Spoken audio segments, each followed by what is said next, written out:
Hello दोस्तों, नमस्कार। स्वागत करता हूँ अपने यूट्यूब चैनल सर जी नॉलेज में। जैसा कि कल एग्ज़ाम है सिद्धार्थ नगर यूनिवर्सिटी का पॉलिटिकल साइंस फर्स्ट पेपर, तो यह वीडियो डीडीयू यूनिवर्सिटी एवं सिद्धार्थ नगर यूनिवर्सिटी कपिलवस्तु के सिद्धार्थ नगर के लिए है।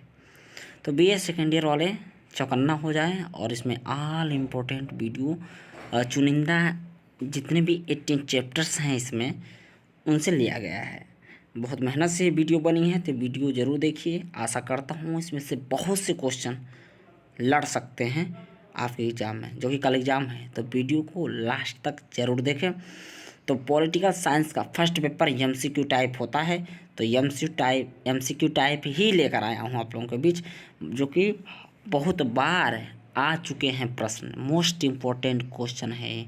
तो वीडियो में बने रहिए, लास्ट तक देखिए। और मेरे चैनल पे नए हो तो सब्सक्राइब जरूर करें। चलिए शुरू करता हूँ वीडियो। बहुत मज़ेदार वीडियो है, इस वीडियो को देख लीजिए। आशा करता हूँ कि आप पे किताब होगा, चाहे जो भी सामग्री उपलब्ध होगी आपसे संबंधित, उसमें पढ़े होंगे। लेकिन ये वीडियो देख लेंगे ना, मेरी आवाज़ों से एक बार सुन लेंगे, तो 100% आपको ये स्मरण रहेगा, याद रहेगा, पेपर अच्छे से जाएगा। ठीक है ना। तो चलिए शुरू करता हूँ वीडियो।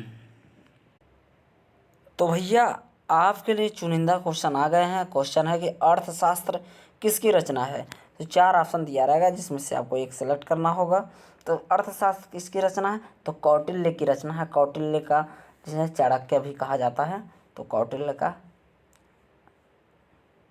रचना है अर्थशास्त्र। ठीक है ना। आगे बढ़ते हैं। मज़ेदार है, इंटरेस्टिंग है और बहुत अच्छा लगेगा।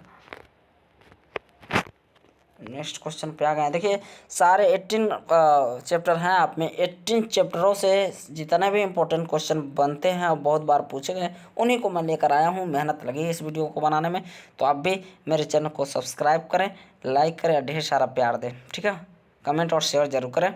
तो देखिए अगला क्वेश्चन है, मनु के अनुसार राज्य की उत्पत्ति का सिद्धांत है। तो मनु के अनुसार राज्य की उत्पत्ति का जो सिद्धांत है वो दैवीय सिद्धांत है। ठीक है, तो दैवीय मतलब ईश्वरीय दैवीय। ठीक है ना। प्राचीन भारत में राज्य के अंग थे, तो कितने? 7 थे। ठीक है। एसयू मतलब सिद्धार्थ नगर यूनिवर्सिटी। ठीक है, तो आप समझ रहे होंगे। डीडीयू मतलब दीनदयाल उपाध्याय यूनिवर्सिटी गोरखपुर में है, सिद्धार्थ नगर यूनिवर्सिटी सिद्धार्थ नगर में है, कपिलवस्तु। ठीक है। प्राचीन भारत में राज्य के अंग थे 7। मनु के अनुसार विधि के कितने स्रोत हैं, तो 6। मनु के अनुसार मंत्री परिषद के सदस्यों की संख्या होनी चाहिए, तो 7 से 8। 2 तलवारों का सिद्धांत संबंधित है, तो मध्य युग से। आगे बढ़ते हैं। देखिए किसके मतानुसार, यानी किसके मत के अनुसार न्याय शक्तिशाली का हित है। न्याय शक्तिशाली का हित है, तो थ्रेसी मैकस के अनुसार यह है। ठीक है, ये किसका कथन है? न्याय शक्तिशाली का हित है, ये थ्रेसी मैकस का कथन था। उन्हीं का विचार है, उन्हीं का मत है। ठीक है। कौटिल्य के अनुसार मंत्री परिषद में मंत्रियों की नियुक्ति का आधार क्या है, तो उनकी योग्यता है। ठीक है ना। राजनीति का पर्यायवाची अंग्रेजी शब्द पॉलिटिक्स यूनानी भाषा के किस शब्द से बना है, तो पोलिस। ठीक है, सेकेंडरी में है, अगर आप फर्स्ट में पढ़े होंगे तो इसके बारे में बढ़िया से पता होगा कि पॉलिटिक्स पोलिस से लिया गया है। ठीक है। आगे बढ़ता हूँ। राजनीतिक विज्ञान शब्द सर्वप्रथम किसने प्रयोग किया था, तो राजनीतिक विज्ञान अरस्तु ने प्रयोग किया था, ये जो शब्द है, क्योंकि इन्हीं को जनक भी माना जाता है। आगे बढ़ते हैं। सदाचार ही ज्ञान है और अज्ञान बुराई है, यह कथन किसका था? सुकरात का। सुकरात का क्या बताऊं, आप लोग पढ़िएगा सुकरात के बारे में। जितने भी मतलब इसमें हैं, जितने भी राजनीतिज्ञ हैं इसमें, कोई समाज सुधारक कोई है, कोई, ठीक है, बहुत लोग इसमें, तो इसमें समाज सेवी कुछ लोग हैं। तो इनके बारे में आप अलग से ज़रूर सर्च करके पढ़िएगा, बहुत ज्ञान मिलेगा, मजाक नहीं। अलग से पेपर देने के बाद बहुत ज्ञान मिलेगा, इन लोगों को पढ़िएगा ज़रूर। ठीक है ना। तो हाँ, कुछ देखिए किसी किसी में थोड़ा सा बुराइयां होती है, लेकिन जैसे समय के अनुसार वो उस चीज़ का प्रचलन होता है, तो उस समय के अनुसार वो ढले हुए थे। ठीक है ना। अब वो चीज़ें लागू नहीं हो सकती जो ये पहले के लिए थे। कुछ मतलब है जो पुराने जो लागू हो सकते थे, अब नहीं, अब थोड़ा सा एडवांस हो गया। ठीक है ना। लेकिन उनके बारे में पढ़िएगा, कैसे संघर्ष है, कैसे रहन सहन थे, कैसी व्यवस्थाएँ थी, इनके बारे में पढ़िए। कैसे राजनीति का क्या मूल है, क्या होना चाहिए, उसे ज़रूर पढ़िएगा, बहुत बहुत अच्छा लगेगा। आप कहेंगे कितना बोल रहा है अरे भाई वीडियो में बोलना ही तो है। सदाचार ही ज्ञान है और अज्ञान बुराई, यह कथन था सुकरात का। अगला क्वेश्चन है मनुष्य ही समस्त वस्तुओं का मानदंड है, यह कथन था तब प्रोटेगोरास का था। ठीक है ना, मनुष्य ही समस्त वस्तुओं का मानदंड है, यह कथन था प्रोटेगोरास का। ठीक है, आगे बढ़ते हैं। निम्नलिखित में से कौन सा एक अंग सप्तांग राज्य में नहीं है? तो सप्तांग राज्य में जो नहीं है वो पुरोहित है, बाकी दुर्ग, अमात्य, स्वामी ये सब हैं। पुरोहित सप्तांग राज्य में नहीं है। आगे बढ़ता हूँ। प्लेटो के उप आदर्श राज्य में कितनी जनसंख्या बतलाई गई है? तो 5040 बताई गई है। ठीक है ना, आगे बढ़ता हूँ। हमारे नगर में सुनिएगा, हमारे नगर में तब तक कष्टों का अंत नहीं होगा जब तक दार्शनिक राजा न होंगे या इस संसार के राजाओं और राजकुमारों में दर्शन की भावना और सत्ता न होगी। यह कथन किसका? तो प्लेटो का। आगे बढ़ते हैं, बहुत इंपॉर्टेंट है, मिस मत करिएगा। राजनीतिक विज्ञान के जनक किसे कहा जाता है? तो अरस्तु को। ठीक है, आगे पिछले बता भी दिया हूँ। तो किसने राजनीतिक विज्ञान को अधिपति विज्ञान कहा है? तो अरस्तु ने ही अधिपति विज्ञान भी कहा है राजनीति विज्ञान को। राजनीति चिंतन के इतिहास में पुनः जागरण का अग्रदूत किसे कहा जाता है? तो मैकियावेली को कहा जाता है। ठीक है ना। नगर राज्य शब्द का प्रयोग किसके लिए होता है? नगर राज्य का शब्द जो है उसको किसके लिए प्रयोग होता है? तो संघीय राज्य के लिए होता है। आगे है, किसने कहा कि प्लेटोवादी पुत्र होने की अपेक्षा तो निकट संबंधी होना कहीं अधिक उत्तम है? क्वेश्चन है, किसने कहा कि प्लेटोवादी पुत्र होने की अपेक्षा तो निकट संबंधी होना कहीं अधिक उत्तम है? यह अरस्तु का विचार है। आगे बढ़ता हूँ। सरकार द्वारा व्यवस्थित वर्गीकरण सर्वप्रथम प्रस्तुत किया गया था? तो अरस्तु द्वारा ही प्रस्तुत किया गया था। राज्य का अस्तित्व जीवन के लिए है और इसकी निरंतरता सत्य जीवन यानी उत्तम जीवन के लिए कथन था अरस्तु का। वितरणात्मक न्याय का ग्रडी प्रतिपादक था रॉल्स। ठीक है, अरस्तु के अनुसार सरकार का सर्वोत्तम प्रकार था पॉलिटी। किसने कहा कि निर्धनता अपराध व क्रांति की जननी है? अरस्तु। किसने कहा कि निर्धनता, महत्वपूर्ण है, निर्धनता अपराध व क्रांति की जननी है? यानी निर्धनता यानी गरीबी जब रहती है तो अपराध भी करा सकती है या तो क्रांति ला सकती है। तो जननी है तो अरस्तु। ठीक है ना। पहला राजनीतिक वैज्ञानिक कौन था? तो अरस्तु को ही माना जाता है।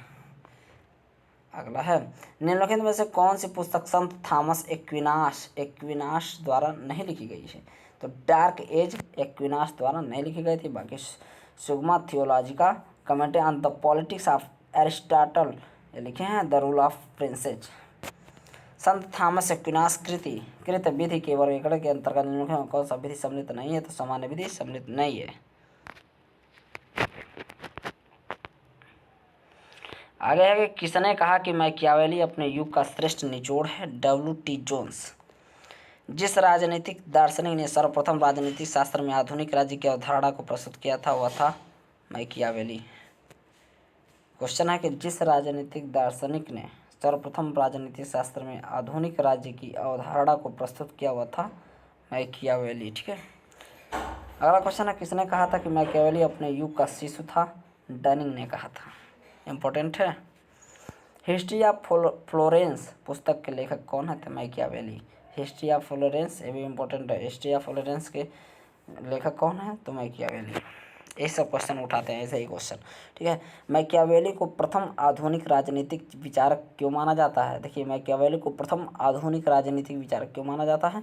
तो राजनीतिक से नीति शास्त्र और धर्म को अलग रखने के लिए, मतलब राजनीति से नीति शास्त्र और धर्म को अलग रखने के कारण ऐसा होता है। ठीक है, उन्हें माना जाता है आधुनिक राजनीतिक विचारक। अगला क्वेश्चन है कि पुनर्जागरण का प्रतिनिधि है? तो मैकियावेली। पुनर्जागरण का प्रतिनिधि है तो मैकियावेली। देखिए कितनी बार पूछा गया, DDU में 18-19, सिद्धार्थ यूनिवर्सिटी में 2019 में पूछा गया है। अगला क्वेश्चन है, राज्य शब्द का आधुनिक अर्थ में प्रथम बार प्रयोग किया गया था? तो मैकियावेली द्वारा। अगला क्वेश्चन पढ़ता हूँ, बहुत इंपॉर्टेंट।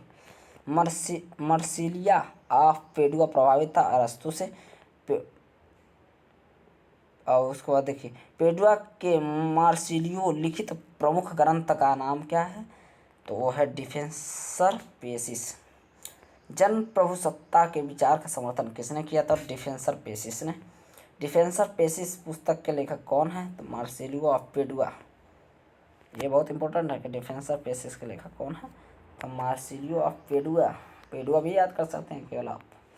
अगला क्वेश्चन है कि नागरिक वह व्यक्ति है जो स्वतंत्र तथा दूसरे की संप्रभुता की शक्ति के अधीन है। किसके अनुसार है? तो बोंदा के अनुसार। अगला क्वेश्चन है राज्य में परिवर्तन का अर्थ में संप्रभुता का स्थान परिवर्तन मानता हूँ। किसने कहा था? तो बोंदा ने कहा था। राज्य में परिवर्तन का अर्थ में संप्रभुता का स्थान परिवर्तन मानता हूँ। किसने कहा था? तो बोंदा ने। अगला क्वेश्चन है संपत्ति पर परिवार का अधिकार है और संप्रभुता पर शासकों तथा प्रशासकों का है। किसका कथन है? तो बोंदा का। अगला क्वेश्चन है कि वैधानिक संप्रभुता की अवधारणा के प्रतिपादक कौन है? तो बोंदा ही हैं। आगे बढ़ता हूँ। निम्नलिखित में से कौन संविदावादी सिद्धांत का समर्थक है? तो उपरोक्त सभी जितने भी हैं, हाफ्स, लाक, रूसो, ये सभी संविदावादी सिद्धांत के हैं। सामाजिक संविदा सिद्धांत संबंधित है तो राज्य की उत्पत्ति से है। यहाँ तक कब हो गया? अब आगे देखिए। कह रहा हूँ कि 18वां चैप्टर से लिया गया है तो थोड़ा वीडियो लंबा हो सकता है, लेकिन टोटली आप देखिएगा। लाक के अनुसार सरकार आधारित होनी चाहिए सहमति पर। सीमित सरकार का प्रथम आधुनिक प्रतिपादक है लॉक। ठीक है, सीमित सरकार का प्रथम आधुनिक प्रतिपादक है लॉक। निम्नलिखित में से किसने कहा कि शासकों को किसी तरह की व्यक्तिगत संपत्ति धारण नहीं करनी चाहिए? प्लेटो ने कहा था। संविदावादियों में से कौन राज्य को प्राकृतिक अधिकारों से सीमित बना? बहुत मेहनत लग रही है वीडियो बनाने में। सब्सक्राइब जरूर करिएगा, लाइक से सब्सक्राइब कमेंट सारा चीज़ कर दीजिए भाई, बहुत मेहनत लग रही है। निम्नलिखित में से उदारवाद का जनक यानी आत्मा किसे माना जाता है? तो जॉन लॉक को ही माना जाता है। जल्दी जल्दी पढ़ता हूँ क्योंकि आपके पास समय नहीं है, वीडियो को पॉज करके भी देख सकते हैं। निम्नलिखित विचारकों में से किसका सुझाव है कि संपत्ति का अधिकार जीवन तथा स्वतंत्रताओं का अधिकार है? तो लॉक के अनुसार ही है। निम्नलिखित में से कौन राज्य एवं समुदाय में भेद ही करता है? तो लॉक। देखिए क्वेश्चन है कि निम्नलिखित में से कौन राज्य एवं समुदाय में भेद ही करता है? कुछ क्वेश्चन हमें डिफरेंस मतलब समझ में नहीं आ रहा है, लेकिन लॉक ही समझिए। ठीक है, जॉन लॉक के अनुसार मनुष्य स्वभाव से है झगड़ालू। जॉन लॉक के अनुसार ये बहुत इंपॉर्टेंट है कि जॉन लॉक के अनुसार मनुष्य स्वभाव से क्या होता है? झगड़ालू होता है। मूल्य के श्रम सिद्धांत का प्रतिपादक कौन है? तो लॉक ने ही किया था। ठीक है, प्रतिपादक। आगे बढ़ता हूँ तो वीडियो में बने रहिए। रूसो की समान इच्छा है कि सभी वास्तविक इच्छा का योग। यह किसने कहा कि राज्य इस धरा पर ईश्वर का अवतरण है? हीगल ने। ठीक है, अपने हित को देखो और दूसरे को कम से कम हानि पहुंचाओ, ये कथन था रूसो का। रूसो को जरूर एक बार पढ़िएगा। रूसो ने नारा दिया था प्रकृति की ओर लौटो, रूसो का ही नारा है। आप कमेंट में बताइएगा कि वेदों की ओर लौटो किसने कहा था? ठीक है, यानी किसने कहा था, किसका नारा था? सामान्य इच्छा सामान्य आदर्शों की सामान्य चेतना है, यह अभिकथन था किसका? रूसो का ही था। आगे बढ़ता हूँ। अगला है कि शक्ति पृथक्करण के सिद्धांत का प्रतिपादन किसने किया था? तो मॉन्टेस्क्यू ने। आप मॉन्टेस्क्यू सुधार बहुत पढ़े होंगे। ठीक है, तो शक्ति पृथक्करण के सिद्धांत का प्रतिपादन किसने किया था? मॉन्टेस्क्यू ने।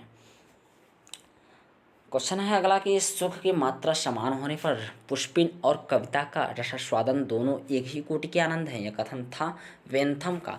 किस विचारक ने प्राकृतिक अधिकारों का खंडन किया? तो वेंथम ने। निम्नलिखित में से किसने कहा कानून संप्रभु का आदेश है? तो ऑस्टिन ने। निम्नलिखित पुस्तकों में से कौन सी पुस्तकें जे.एस. मिल के द्वारा नहीं लिखी गई है? तो डार्क एज इनके द्वारा नहीं लिखी गई है। बाकी तीनों ऑप्शन जो दिख रहे हैं वो लिखी गई है। मिल एक खोखली स्वतंत्रता तथा अमूर्त व्यक्ति का संदेशवाहक था, यह कथन था बारकर का। निम्नलिखित में से किसने अनुपातिक प्रतिनिधित्व प्रणाली की अवधारणा का समर्थन किया था? जे.एस. मिल ने। ठीक है, अगला क्वेश्चन है कि किसका कथन है कि सार्वभौमिक मताधिकार के पूर्व सार्वभौमिक शिक्षा की अनिवार्य रूप से व्यवस्था की जाए? तो यह कथन था जे.एस. मिल का। ठीक है, अगला क्वेश्चन है कि किसने कहा कि राज्य का वास्तविक आधार बल नहीं वरन इच्छा है? टी.एच. ग्रीन ने कहा था। किसने कहा राज्य का आधार इच्छा है, शक्ति नहीं? टी.एच. ग्रीन ने कहा था। देखिए यह उक्ति, अगला क्वेश्चन है कि यह उक्ति की राज्य आर्थिक आधार पर एक राजनीतिक अधिरचना है, निम्नलिखित किससे संबंधित है? तो मार्क्सवादी सिद्धांत पे। ठीक है, निम्नलिखित राजनीतिक विचारकों में से कौन एक मार्क्सवाद का समर्थक नहीं है? तो प्रॉपर जो थे वो इनके समर्थक नहीं थे। निम्नलिखित में से किसने मार्क्सवाद का युग का भ्रम कहा है? जो मार्क्सवाद को जो है उनको युग का भ्रम कहा है, कौन कहा? तो कार्ल पॉपर ही थे जो उनके समर्थक नहीं थे, तो वही भी कहा भी है। निम्नलिखित में से कौन सा मार्क्सवाद से संबंधित नहीं है? तो यद भाव्यम, ठीक है, उनसे संबंधित नहीं। लेक्चरस ऑन ज्यूरिस्प्रूडेंस, ठीक है, पुस्तक के लेखक कौन है? तो ऑस्टिन है। यह मत है कि साम्राज्यवाद पूंजीवाद की उच्चतम अवस्था है, इनमें से किससे संबंधित है? लेनिनवाद से, ठीक है। तो मैं बताऊं कि अगर इतना वीडियो आप देख रहे हो, लास्ट तक देख रहे हो, तो बहुत बहुत धन्यवाद। और एक बात बता दूं कि इतना अगर वीडियो देख लिए हैं तो बहुत बढ़िया किए हैं, इसे पूरा लर्न कर लीजिए। और भी आपके अगर कहीं सुविधा है पढ़ने की तो उसे ज़रूर पढ़ लीजिएगा, क्योंकि इतना आसान नहीं होता है। 100 क्वेश्चन करना होता है, तो जान लीजिए थोड़ा जटिल होता है। तो ईजी में वे मत लीजिएगा, पढ़िएगा मेहनत से, ठीक है। अभी से पढ़ेंगे तो भी हो जाएगा, हाँ। तो अभी समय है आपके पास, ये मत समझिए। अगर 3 घंटा भी बढ़िया सब पढ़ देंगे तो हो जाएगा, ठीक है ना। तो गांधी दर्शन में समाजवाद का विकल्प है न्यासधारिता, बहुत इंपॉर्टेंट। कायरता और अहिंसा पानी और आग की तरह एक साथ नहीं रह सकते, ये कथन किसका है? गांधी जी का, ठीक है। हिंद स्वराज का प्रकाशन हुआ था तो 1909 में। गांधीवादी विचारधारा किनसे प्रभावित रही है? उपयुक्त सभी से, थोरो से, रस्किन से, टॉलस्टॉय से। किसने कहा स्वतंत्रता एक सकारात्मक वस्तु है, यह मात्र प्रतिबंधों का अभाव नहीं है? ग्रीन्स का, ठीक है। किसने कहा था? ग्रीन ने कहा था। किसने कहा मेरे लिए ईश्वर सत्य है और प्रेम है? तो महात्मा गांधी जी ने कहा।